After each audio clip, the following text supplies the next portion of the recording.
the American West. Once it could have been the British, Spanish, or even the Russian West. It became American primarily because of the explorations of two young Army officers, Meriwether Lewis and William Clark. Their pioneering journey stands as one of the great achievements in the history of the United States.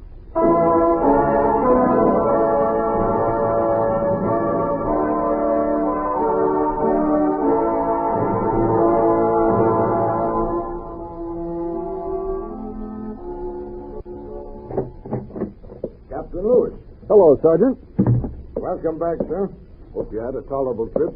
Well, I took a new trail from Detroit and ran into an Indian situation that looked tight for a little while, but you know me, Sergeant. Paymaster, 1st Infantry, can't let the men down. Here. Yes, sir. Thank you, sir. Who won the election? Jefferson. Noble Sir Thomas, the champion of the common man. Good old Mr. Jefferson. He made it. He made it. Republicans are all alike. No control. What was that, Sergeant? Are you criticizing me or Mr. Jefferson? Just giving an opinion, sir. What this country needs is a ruling class. Sergeant, you're an idiot. 3 cheers for Tom Jefferson. What's going on here? I'm trying to work. Oh, you, Lewis. Yes, sir. The sergeant just told me Mr. Jefferson was elected president. And you're letting everybody know you're friends with him, is that it? I voted for him, if that's what you mean. No, not exactly, Captain. There's a letter for you from him in my office. Come in. A letter from Mr. Jefferson? Looks to me like a personal letter.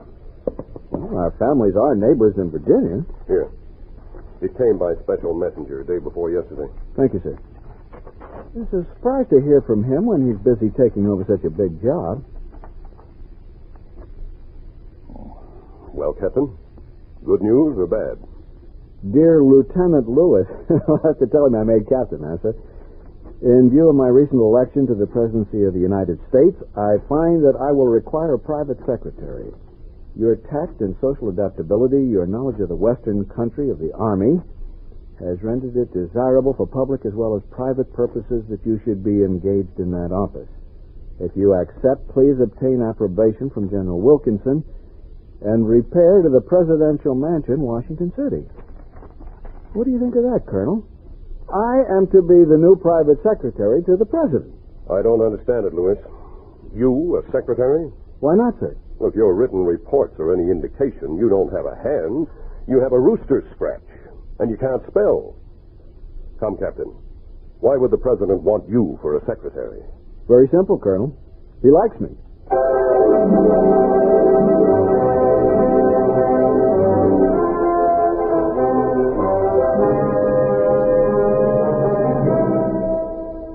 Horizons West, the continued story of the Lewis and Clark expedition.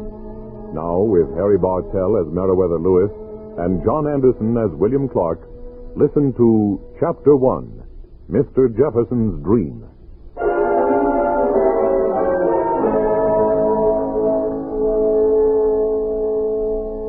Years before he was elected president in 1800, Thomas Jefferson had dreamed of exploring the unknown lands west of the Mississippi River. Unknown lands that were said to contain wonders such as a mountain of pure salt and prehistoric mammoths. Now that he had been inaugurated, Jefferson was in a position to realize his dreams by sending what he liked to call a corps of discovery into the West. Because of certain political and commercial rivalries, such an expedition would have to be kept secret as long as possible and would need superlative leadership. After considering a number of young men, Jefferson finally selected the leader, Meriwether Lewis, and had ensured the secrecy of the choice by offering him the job of private secretary to the president. My name is Meriwether Lewis, and I'm making what the colonel has called rooster scratches in my journal. In March of 1801, I was 26 years old, a captain in the 1st Infantry and paymaster for the regiment.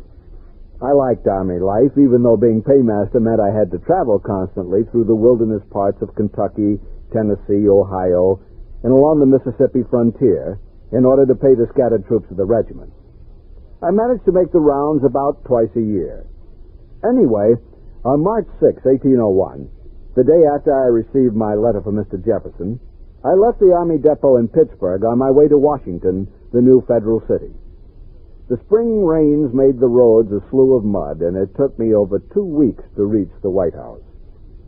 Mr. Jefferson had gone for a short vacation to Monticello, but he left instructions for me to move into his quarters, where I would receive free food and lodging and a salary of $600 per year, much better than captain's pay, I might add.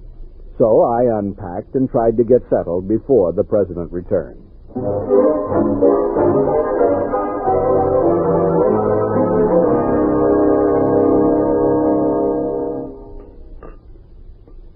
A little more of the bœuf bourguignon, Merriweather. Bœuf bourguignon. I was about to call it the best beef stew I ever ate. Have some more. Mr. President, I've had 2 helpings already. Where did you ever find such a cook? In Paris. When I was there as United States ambassador, I persuaded him to come home with me. Now, shall we take our brandy into the library? I suppose you're anxious to know a little about your duties. Well, frankly, sir, I've been wondering why you chose me for the job. For the sake of morale, let's have one thing understood. Friendship had nothing to do with it. Yes, sir. Surely you could have found someone with a more impressive hand, and surely you had more qualified applicants. For a secretarial position, Merriweather, all of the applicants were better qualified than you. Then I don't understand. Well, think of the position as a sort of aide-de-camp. After all, secretary is only an official title. Like a general's aide? Exactly. And not a secretary. I like to write my own letters, and I can, with either hand. And later I'll show you a copying machine I've invented. Now, all I really need is a file clerk, and that will leave you free to handle certain confidential matters for me. Yes, sir. I wonder if you remember, 9 years ago you asked me if you could go on Andre Michaud's scientific expedition into the West. You were too young then, but now you're as qualified as any man to lead a similar expedition. Even if I failed like Michaud, I couldn't think of anything I'd rather do. I thought you'd feel that way about it. Now, you would explore the Missouri clear to its mountain headwaters, and then go on to the Pacific.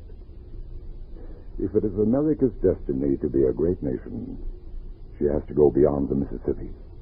Your expedition may or may not be the first step in such expansion, and in securing our borders against the British and the French. Oh, I don't know yet. We have to let things develop a bit more, but I want you to think about such a trip anyway. Yes, sir.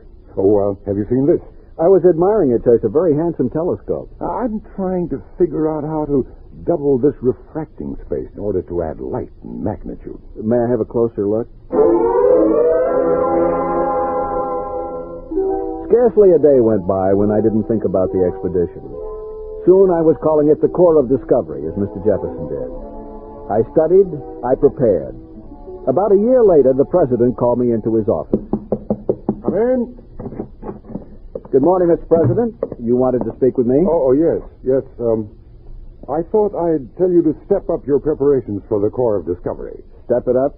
I will, sir, with all possible dispatch. Well, devote full time to it. I don't have to remind you of the necessity for secrecy. Don't even tell your mother. Least of all, my mother. She'd have it all over town. I think you ought to know I'm secretly trying to buy New Orleans. Now that Louisiana is French again, that's the only way we can keep Mississippi open to American commerce. As long as Napoleon controls the river, we can't think of Western expansion. Sure, sir. Napoleon is almost sure to attack England. Now, part of British retaliation would probably include the occupation of Louisiana. There are no French troop contingents or Navy units in the area large enough to stop them. Could you imagine the British on our western border?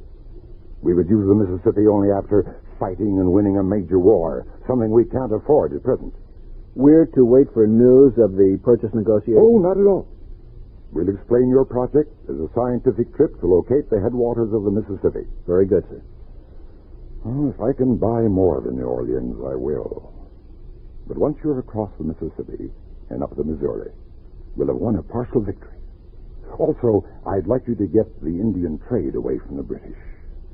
You can do a lot toward that by establishing friendly relations with the tribes. Of course, you'll acquire detailed information about the route west to the mouth of the Columbia. I'm hoping the rumors are true that there's a single portage from the headwaters of the Missouri to the headwaters of the Columbia. A water route to the Western Ocean. Remember, water or land, we must have economic control of the continent. Yes, sir. We'll be outflanking Spain, France, and England all in one simple maneuver. Above all, Meriwether, the United States must grow. An expansion to the west is the natural direction. Yes, sir. Well, perhaps I'm asking too much, but I hope you won't neglect the scientific side of the journey. All my adult life, I've wanted to know what lies beyond the Mississippi. I've heard so many stories, tales. People have brought me boxes of mammoth bones from the area. Think of it. Actual prehistoric animals in the distant west. I wish I could go myself. I really do. I've been east to Europe, but do you know that I've never been more than 50 miles west of Albemarle County?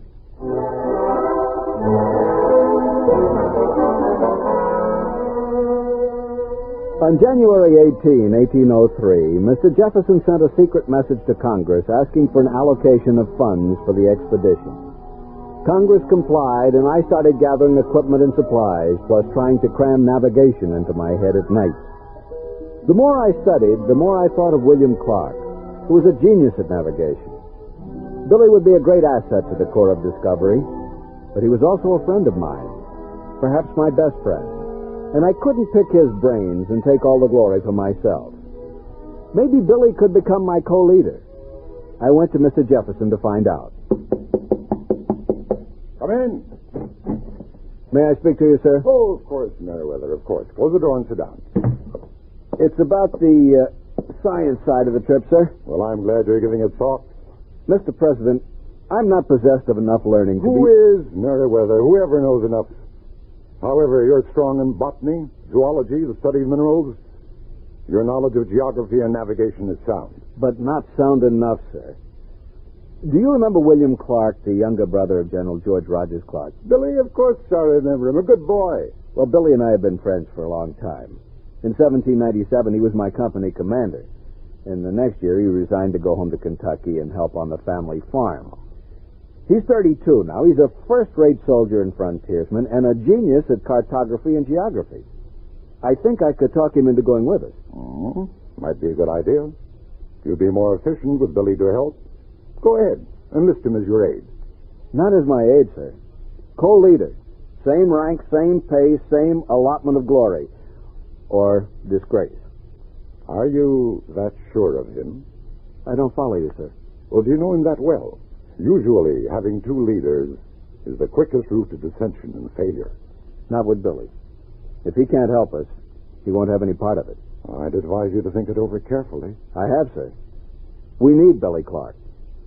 The decision is yours. You're the leader of the expedition.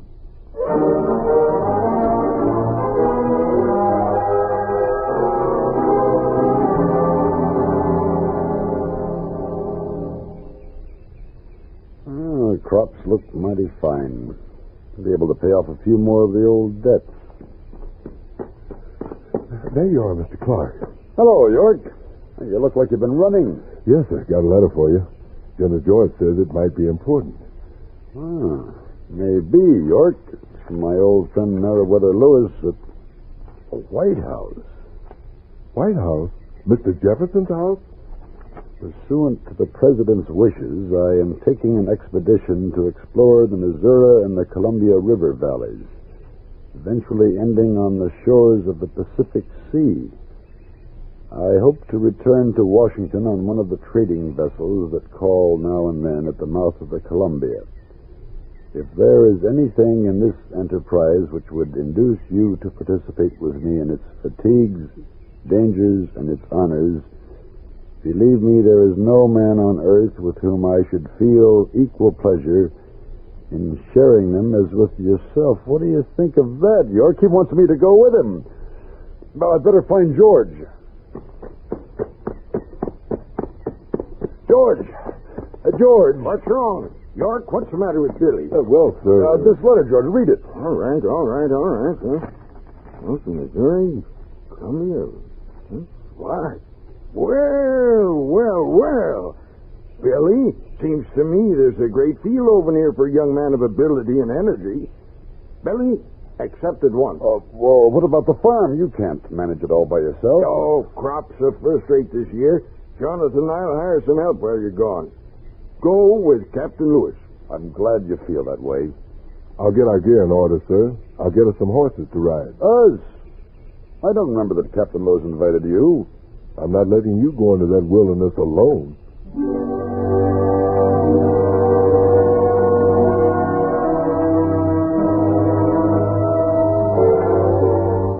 Clark sent me an acceptance as soon as he could, and then left for Louisville to begin recruiting under instructions to enlist for a voyage up the Mississippi rather than the Missouri.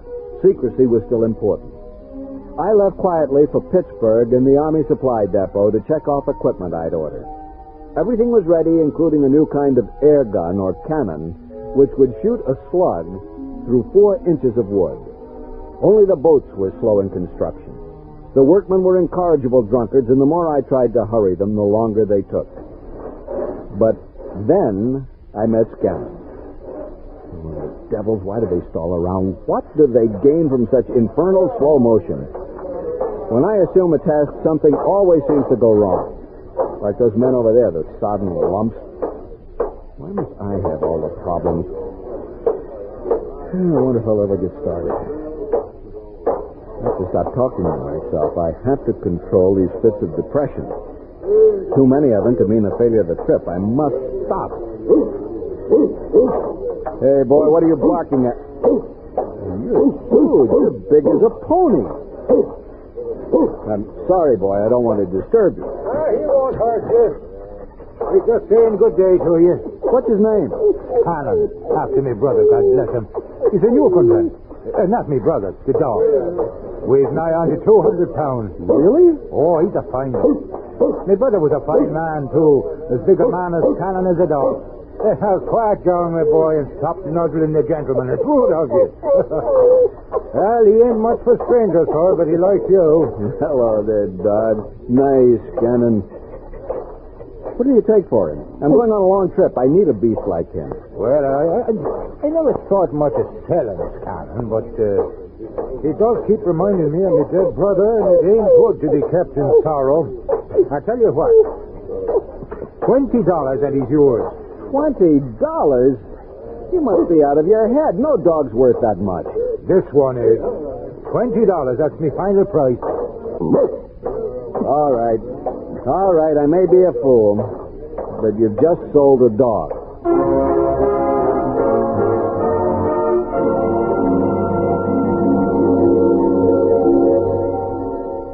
2 weeks later, the boats were ready.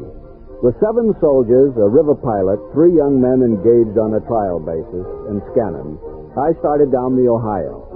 The trip downriver was difficult at first.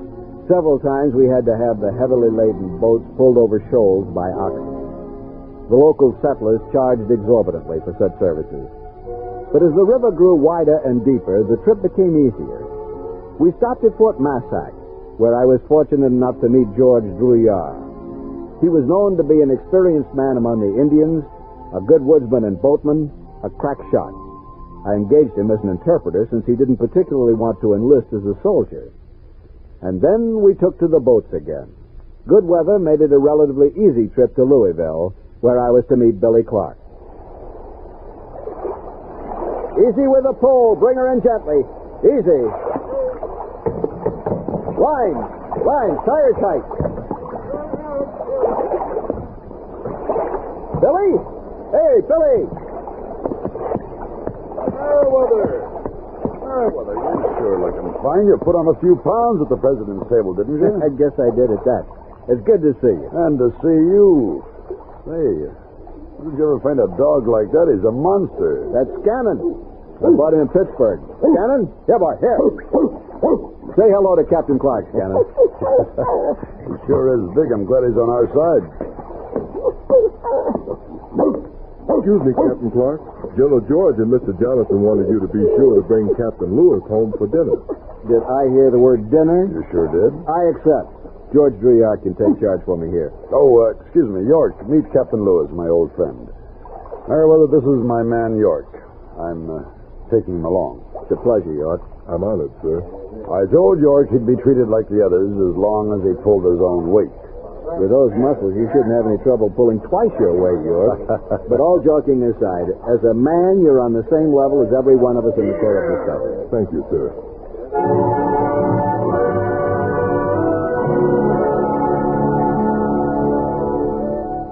We had dinner that night with my brothers, General George and Jonathan. And the next morning, we left for St. Louis. The boatmen were expert, and in what seemed like no time at all, we had angled into the Mississippi. We headed north. Several days later, we stopped along the eastern bank of the river opposite St. Louis, where we would set up our winter camp. Billy handled the training of the men and ran the base camp, which left me free to range up and down the river and the surrounding countryside, gathering the last of the supplies, information, and what have you. I ran into some trouble with the local gentry who styled themselves private agents for Indian tribes. These voracious middlemen were responsible for most of the delays we experienced that first winter, when we had to deal with the Indians of the Illinois Territory. At Fort Kaskaskia, I met more trouble in the shape of an obstinate commanding officer, Captain Bissell, whom I had encountered several times during my tenure as paymaster for the 1st Infantry.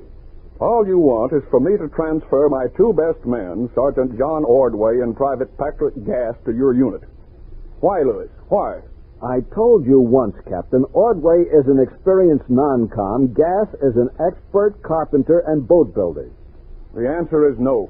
But I'll be in boats for months. Suppose I need to make emergency repairs or build a new boat when I'm hundreds of miles from any base. No, Lewis, my men stay here with me. Do you mind telling me why? I refuse to weaken the potential of my command to make it easier on you. Since you won't cooperate, I have no recourse but to give you this letter.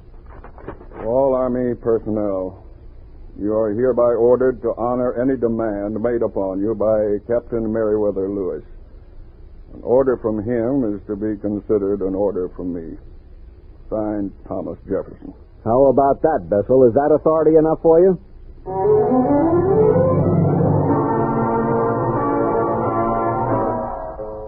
Having read Mr. Jefferson's letter, Captain Bissell gave in with much grumbling.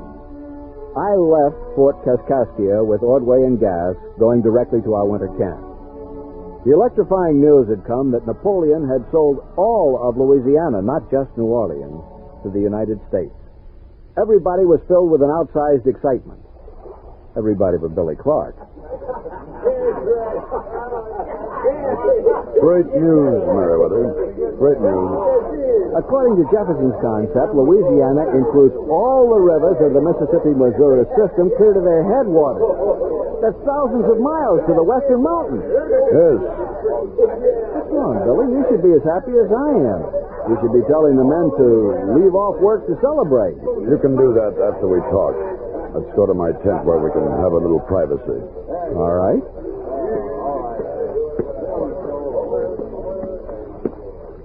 There we are. Go on in. Now, what's this all about? Read what our esteemed General Wilkinson has to say. Dear Mr. Clark, due to the present strict organization of the Corps of Engineers, it not only would be improper, but it is impossible to offer you a commission as a captain. I find that the highest appointment I can give you is that of a 2nd lieutenant in the Corps of Artillerists.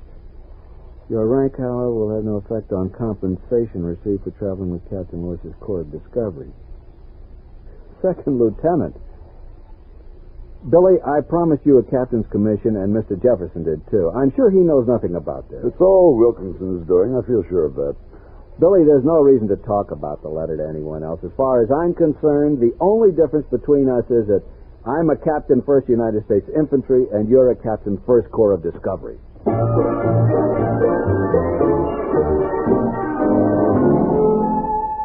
Being a 2nd lieutenant on paper didn't bother me too much once I had time to get used to it.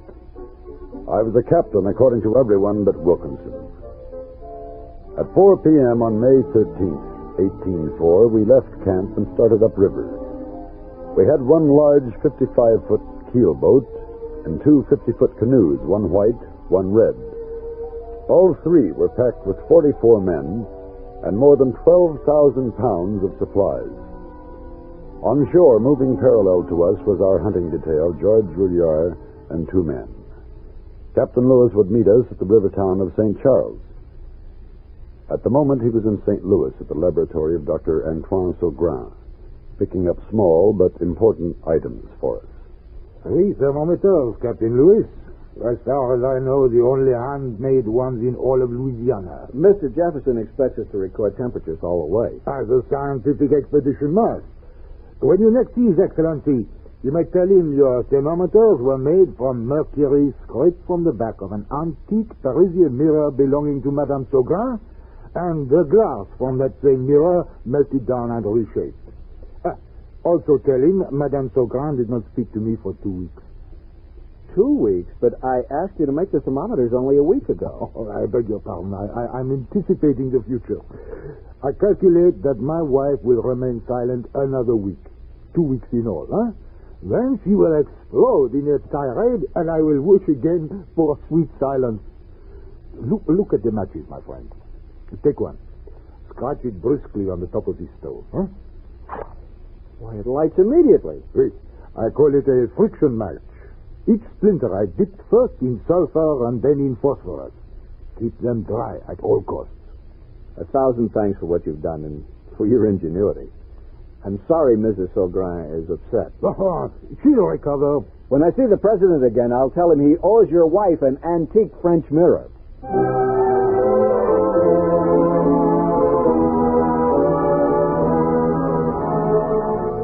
I met the expedition at St. Charles and was in time for a special visit to Farm Osage, the settlement founded by the aging Daniel Boone.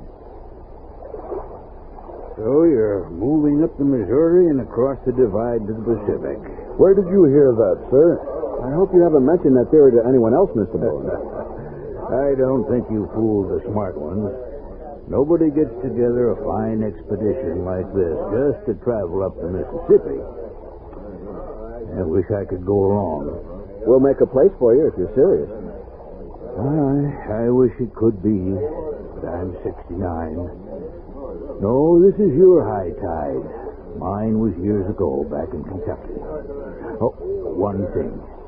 They've warned you about the Indians? We hear the Teton Sioux can be quarrelsome. Quarrelsome? If you underrate them to that extent, come next month and your scalp will be hanging from some Sioux lodgepole, drying. It's that bad. Along with the Arikaras, the Teton Sioux make up a colony of river pirates. According to how they feel, they might let you pass with only the payment of half your goods. Or they might take your goods and send you back. Or they might take your goods and kill you all. What do you advise, Mr. Boone? Be men. Do what you must.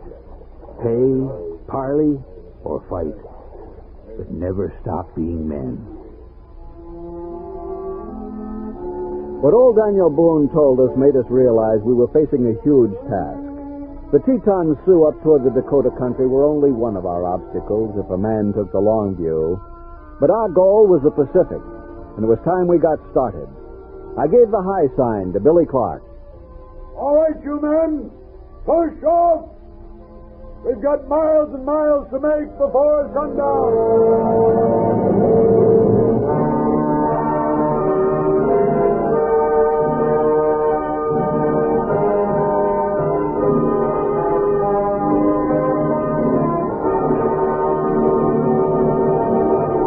You have been listening to Horizons West, the continued story of the Lewis and Clark expedition. Chapter 1, Mr. Jefferson's Dream, starred Harry Bartell as Meriwether Lewis and John Anderson as William Clark. Featured in the cast were Don Randolph, Cliff Holland, Stan Farrar, Ben Wright, Les Tremaine, Tyler McVeigh, Bill Irwin, and Dal McKinnon. Our story was written by Carley and William Tunberg and directed by William Lally. Sound patterns by Gene Twombly. Michael Rye speaking. This is the United States Armed Forces Radio and Television Service.